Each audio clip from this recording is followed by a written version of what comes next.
Les courbes de remous permettent de décrire les lignes d'eau des écoulements stationnaires. Dans l'exemple du haut, on démarre avec une pente faible dans la mesure où Yn, la hauteur normale, est supérieure à Yc, la hauteur critique.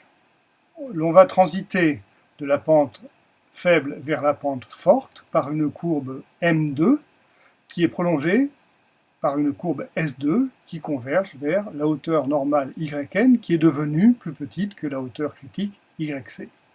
Si la pente redevient douce, on est de nouveau en pente faible et la courbe M3 se développe et devrait normalement avoir une singularité, c'est-à-dire une pente infinie lorsque la profondeur atteint Y égale Yc.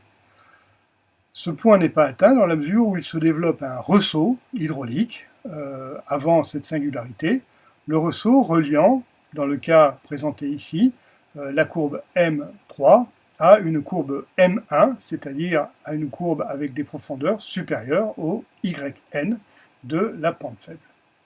Dans l'exemple du bas, on suppose qu'une vanne de fond engendre un écoulement torrentiel avec une profondeur Y plus petite que Y, la hauteur normale. On a alors une courbe S3 qui converge vers Yn, la hauteur normale. Mais cette courbe est interrompue par un ressaut hydraulique qui fait transiter la S3 vers une S1 qui permet de relier l'écoulement à un lac de profondeur infinie.